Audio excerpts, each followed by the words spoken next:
Svane जी पटना से। राधे राधे महाराज जी। महाराज जी, गुरु मेहरबान तो चेला पहलवान। महाराज जी, इस मन को मारने के लिए केवल गुरु कृपा का आश्रय हो या हमें प्रयास भी करना चाहिए? तो आश्रय ही तो प्रयास है।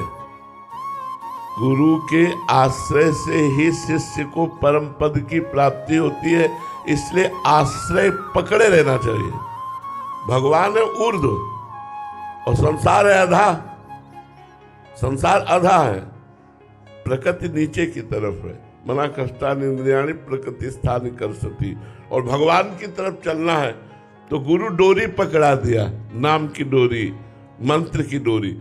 अच्छा, किसी बिल्डिंग के आखिरी छोर पर जाना हो और डोरी से जाना हो, अब आप थोड़ा चढ़ चुके हो, अब आप सोचिए अगर डोरी छोड़ दी तो आपकी दुर्दशा हो जाएगी, मर जाओगे, हाथ पैर टूट जाएंगे किसी काम। अब तो चढ़ना ही चढ़ना है और उस डोरी में चिपके ही रहना है।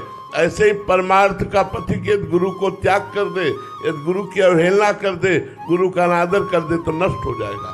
चाहे सर के बल खड़े होकर साधना करे, गुरु द्रोही को कभी भगवत प्राप्ति नहीं होती। तो गुरु आश्रय एक ऐसा है जैसे वो एक डोरी पे चढ़ने वाला। अब बस केवल डोरी ही सहारा है, वो अगर छोड़ा तो मरा। ऐसे गुरुदेव का आश्रय ही केवल सहारा है तो सुख पूर्वक भवसागर तर जाएगा। जिसने गुरुदेव को ऐसे पकड़ा जैसे बिल्डिंग के आखिरी छोर पर जाने के लिए केवल डोरी ही सहारा है और डोरी पे चढ़ रहा है, अब नीचे उतर नहीं सकते क्योंकि उतरना श्रम होगा। ऊपर लक्ष्य पे पहुंचना है, छोड़ सकते नहीं, तो बस चढ़ना ही चढ़ना है। ऐसे गुरु को पकड़ लो। गुरु देते हैं डोरी, नाम की डोरी, सूरत की डोरी, मंत्र की डोरी। रात दिन नाम मंत्र जपना गुरु का आश्रय है। गुरु का आश्रय का मतलब क्या है? अब आप कहते हो हमारा प्रयास नहीं, हम तो गुरु के भरोसे बैठने वाला आलसी और कायर होता है।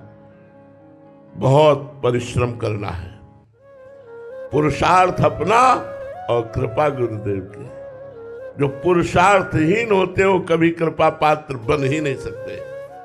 मन क्रम वचन छाण चतुराई, भजत कृपा करी है रघुराई। खूब पुरुषार्थ युक्त रहो, रात दिन पुरुषार्थ युक्त रहो।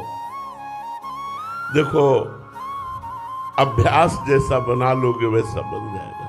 अगर श्रम नहीं करोगे, परिश्रम नहीं करोगे, पुरुषार्थ नहीं करोगे तो तुम कृपा का अनुभव नहीं कर सकते। कायर पुरुष कभी कृपा का अनुभव नहीं कर सकता। पुरुषार्थ आपको करना पड़ेगा। पुरुषार्थ गुरु प्रदत्त साधना और फल की प्राप्ति गुरु आश्रय, दोनों बातें हैं।